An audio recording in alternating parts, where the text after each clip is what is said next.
თიხასთან მუშაობა, როგორც მანამდე ვახსენე, დიდი ხანია ვფიქრობდი, იქიდან გამომდინარე, რომ მართლა მიმოჩნია, რომ თერაპიულიც არის და ეგ ინტერესიც მქონდა, მაინტერესებდა რეალურად, როცა შეხება მექნებოდა, როგორ ემოციებს გამოიწვევდა ეგ ჩემში და ასევე აკადემია მაქვს დამთავრებული სამხატვრო და ჩემს სფეროსთან ახლოს არის და ზოგადად ბავშვობიდან მიყვარდა ხელით კეთება რაღაცეების და ამიტომ გადავწყვიტე, რომ თიხასთანაც საკუთარი თავი მეცადა. და პირველი დღე ძალიან ემოციურად მახსოვს, იმიტომ რომ რაღაცა მაინც სიახლესთან როცა მოდიხარ, ემოციური ვიყავი და რო შემოვედი და თავმოდასთან რო დავჯექი, 2 წუთში უკვე ყველაფერი დამოვიწყდა. სიმშვიდეს. ასე ერთი სიტყვით ავტორდი მაგას.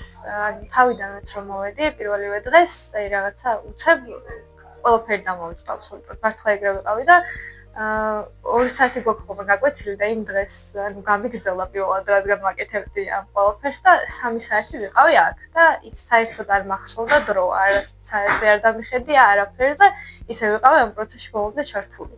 აი სრულიად მომწყვიტა გარესამყაროს.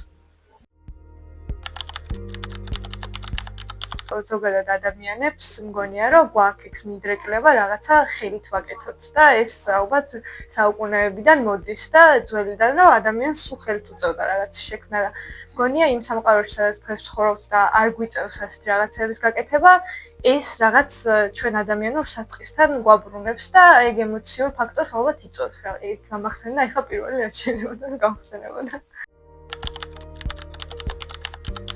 ვფიქრობ, რომ ეგაზე საერთოდ უნდა მოიშორენ თავიდან. ჯერ ერთი რომ დღეს ძალიან ბევრი საშუალება არსებობს იმისთვის, რომ თიხასთან ისე იმუშაო, რომ აი რაღაცა გარკვეული ცოდნა არ დაგჭირდეს. ეხლა მიუხედავად იმისა, რომ აკადემიის სტუდენტი ვარ და რაღაცა დაუშვათ ხატვა შემიძლია, აი ძერწვას და მოხატვასაც იმდენი საშუალება არსებობს დღეს, თავარია სურვილი ქონდეთ, мотиваცია ქონდეთ, მით უმეტეს რომ ძალიან თერაპიულია და აი არ არის რთული მასთან მუშაობა და ყველანაირ საშუალებას გაძლევს, რომ კრეატიულად მიუდგე და აქედან გამომდინარე მგონია, რომ აბსოლუტურად ყველა ადამიანი შეძლებს მაგას. თავარია სურვილი ქონდეთ და მე კი არ ვქნა.